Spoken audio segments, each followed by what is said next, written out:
E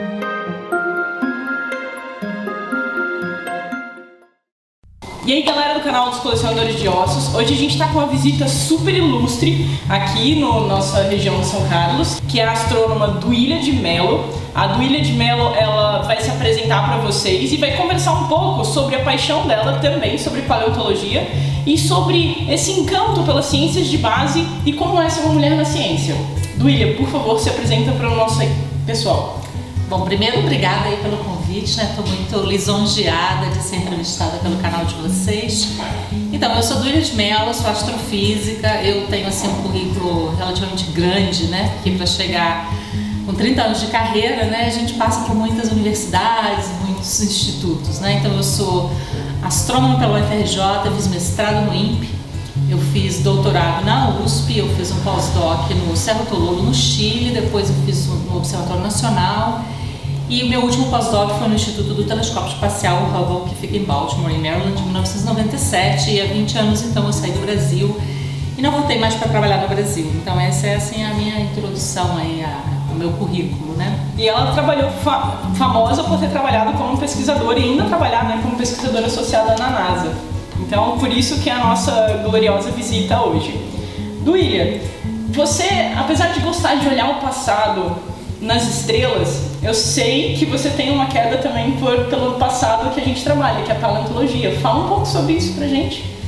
Então, Aline, eu falo que eu sou astrônoma profissional e paleontóloga amadora, mas eu sou meio preguiçosa, então o meu amadorismo aí anda meio caidinho, né? O que eu gosto mesmo é de ir lá na minha praia, lá na Flórida, coletar os ossinhos que eu acho lá na praia, né, os fósseis. E eu já tenho isso há algum tempo que eu faço isso. Eu comecei, na verdade, em Maryland, que é o estado onde eu moro, que tem o Calvert Cliffs, que é um lugar bem legal, onde tem bastante dente de tubarão na maioria, né?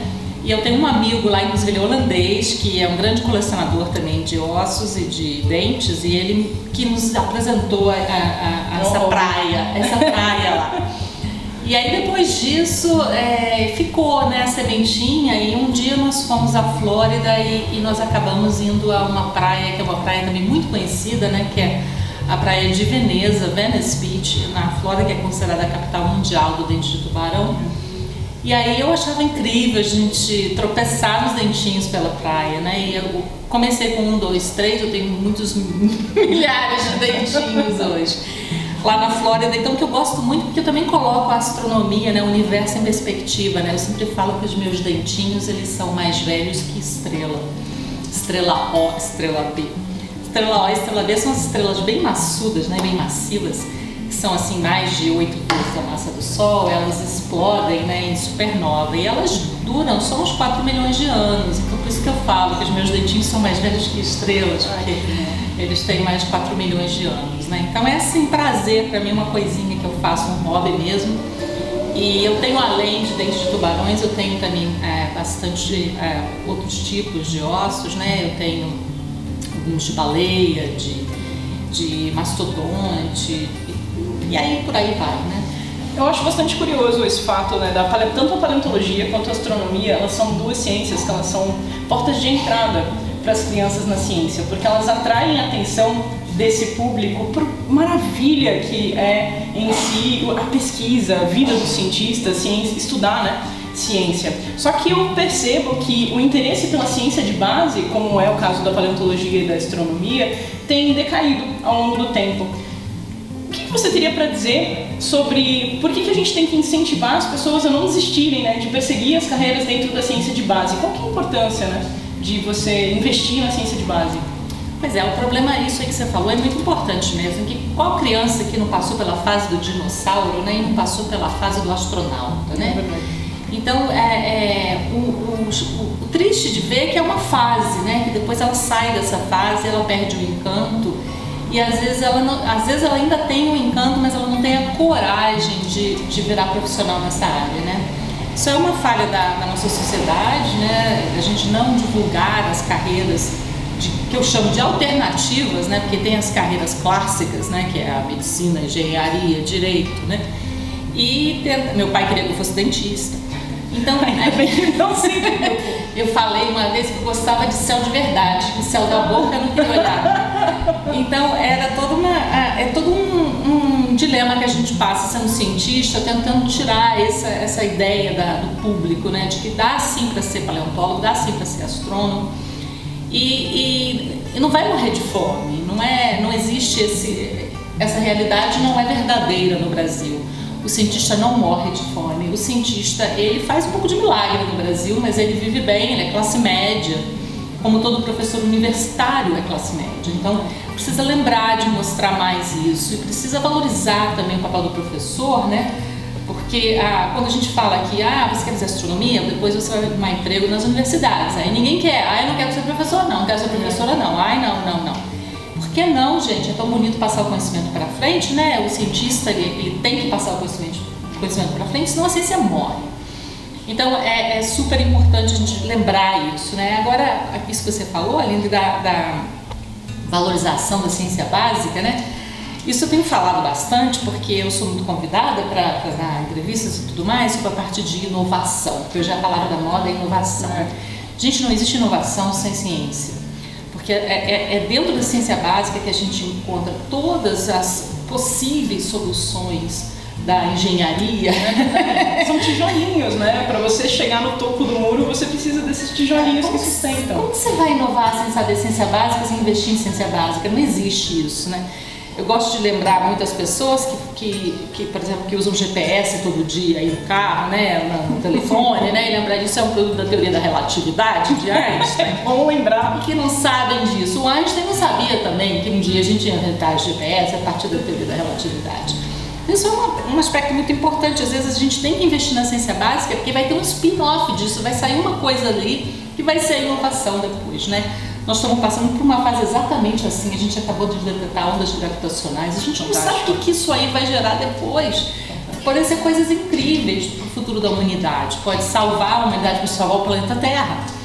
Né? Então tem todo um monte de coisas que podem acontecer a partir do investimento na ciência básica. Então o cientista é um pouco culpado disso também, porque a gente não sabe promover a ciência básica de uma forma efetiva, né? Mas eu acho que está melhorando e existe um pouquinho de conscientização atualmente de que é importante divulgar a ciência, né? Então eu espero, mas eu também estou um pouco preocupada com a divulgação da ciência quando ela não é muito bem feita. Então os youtubers aí que não tem assim, o preparo, né, que só copia, cola, isso aí é um problema sério da nossa geração. Os canais de curiosidades, né? Pois é, ciência não é só curiosidade, você precisa ter curiosidade para ser um cientista, mas para ser um cientista você tem que estudar, não tem jeito. Não é simplesmente copiar e colar a notícia que você acabou de ler numa revista de terceira categoria. Exatamente. Então é importante lembrar disso, né? Que se fosse fácil ser cientista, todos eram cientistas, né? Precisa se dedicar, estudar muito. E precisa gostar daquilo que faz também, né? Porque a ciência dá muito retorno pessoal também. Quando a gente descobre alguma coisa ou produziu um artigo importante, né, que você custou tanto, dá um grande retorno emocional até para o cientista. Então, eu sou muito preocupada com a atual situação da divulgação científica no Brasil em particular. Mas vamos ser otimistas aí e vamos tentar esperar um pouco para ver o que acontece. Acho que tem a ver com o problema dos mais velhos não saberem usar a mídia social, não saberem usar toda a parte que os jovens sabem usar com mais frequência, né? A gente não sabe utilizar isso para o benefício da ciência ainda, mas a gente aprende rápido. Dá-se o tempo ao tempo, daqui a alguns anos a gente vai ver qual foi o resultado. Na verdade, eu acho que esse investimento também agora em divulgação da ciência, então a gente demora um pouco para colher esses frutos. Então eu acho que eu sou esperançosa como você nesse aspecto. E por último, só para concluir, eu acho que a do William ela tem uma frente muito importante nessa luta por divulgar a participação da mulher na ciência. Então, se você puder dar uma palavra para todas as mulheres e meninas que almejam ser cientistas, para incentivá-las a correrem atrás desse sonho, por favor. Com certeza. Então, as meninas, né, elas ficam um pouco tímidas em seguir carreiras de ciência e nós temos uma estatística ruim, né, principalmente nas ciências que a gente chama de hardcore, né, que são as ciências físicas, né, que a gente gostaria que tivesse mais menina. Mas por quê, né, que a gente quer que tenha mais menina na ciência, em todas as áreas na ciência? Não por causa do desperdício dos talentos, né? E quantas meninas poderiam ter talentos para fazer as últimas descobertas aí na ciência? Rocket science. Quantas delas poderiam ter feito já descobertas e houve um desperdício do talento, a menina não fez aquela carreira que ela tanto gostaria de ter feito, porque ela ficou tímida, não foi estimulada, ou nem sabia que poderia seguir aquela carreira. Porque eu li recentemente uma coisa que eu gostei muito, que fala: You can't be what you can't see. Você não pode ser aquilo que você não pode ver. Então eu faço muito isso, de tentar mostrar para a menina que sim, ela pode, desde que ela queira. Exatamente. Então, e que eu fiz, e eu sou muito orgulhosa de tudo que eu conquistei. Não tem nada errado de ser orgulhosa de tudo que você conquistou, né? Tem mais homem? Tem mais homem, mas é uma questão de tempo, né? Vamos tentar ver que no final nós sejamos 50% de cada gênero, e que sejam os melhores dos gêneros, né? Então essa que não é que a gente vai proteger as meninas. Não, é estimular o interesse só, eu acho. Estimular o interesse. Eu acho que no início a gente vai ter que dar uma forçadinha, que isso é o que acontece com o programa de cotas também, que é um programa muito válido, porque se você não forçar a barra, não muda, porque há quantos séculos que não mudou, né? Então tem que ter umas medidas assim para forçar um pouco. E depois a tendência natural é que os gêneros sejam iguais em todas as carreiras, né? Então eu vejo já uma mudança desde que eu comecei. A mudança é visível, mas é muito lenta. E além de ser muito lenta, tem um problema também, que a mulher ela não chega nas posições de poder, destaque, né? Então as posições, os grandes diretores, né, os grandes chefes acabam sendo homens, né, e as mulheres ficam no segundo plano, né? Isso não é só no Brasil não, gente, isso é no mundo inteiro, isso é um problema geral, né? Eu resolvi que não vai ter vidro, que a gente chama isso de teto de vidro, né? Que a mulher chega e depois tem um teto de vidro e ela não consegue passar esse teto de vidro, né? O meu já quebrei, então não tem teto de vidro. Mas o teto de vidro existe, então a gente sabe de muitos exemplos. E a mensagem que eu quero deixar para as meninas é a seguinte: não pensem que a Duília, que tem 53 anos, que está te falando isso, que aconteceu com a geração dela, que com a geração de vocês não acontece. Não é assim. Vai acontecer, até um dia que vai acontecer, você vai sofrer o sexismo. Ele existe, ele é atual, ele é presente em todas as sociedades mundiais, até na Suécia, onde tem a maior igualdade de gênero do mundo, né? E na Suécia, eu fui para a Suécia em 1999, num programa de igualdade de gênero para melhorar o número de mulheres na ciência e na engenharia, a Duília do Brasil. Então, existe, mas eles já estavam fazendo isso nos anos 90, entendeu? Aí é que a diferença, né? Eles já tinham entendido que precisa mudar. Então, quando a gente entende, quando a sociedade entende que precisa mudar, é que as coisas começam a mudar. E a gente está reparando isso agora, então daqui a pouco eu acho que a gente vai ver o resultado dessa mudança de pensamento. Eu acho legal você passar essa mensagem para estimular, para não desistir da luta, porque às vezes desestimula.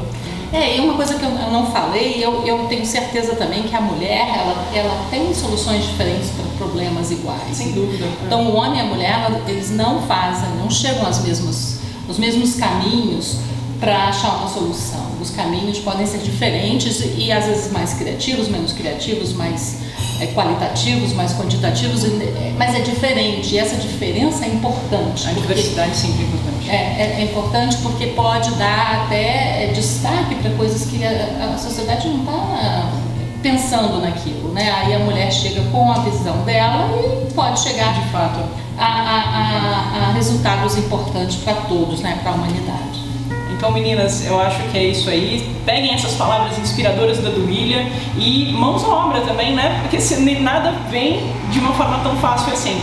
Então, Duília, muito obrigada por ter conversado com a gente e eu espero continuar enxergando você nas estrelas. Muito obrigada. Obrigada a todos. Obrigada, pessoal. Tchau, tchau.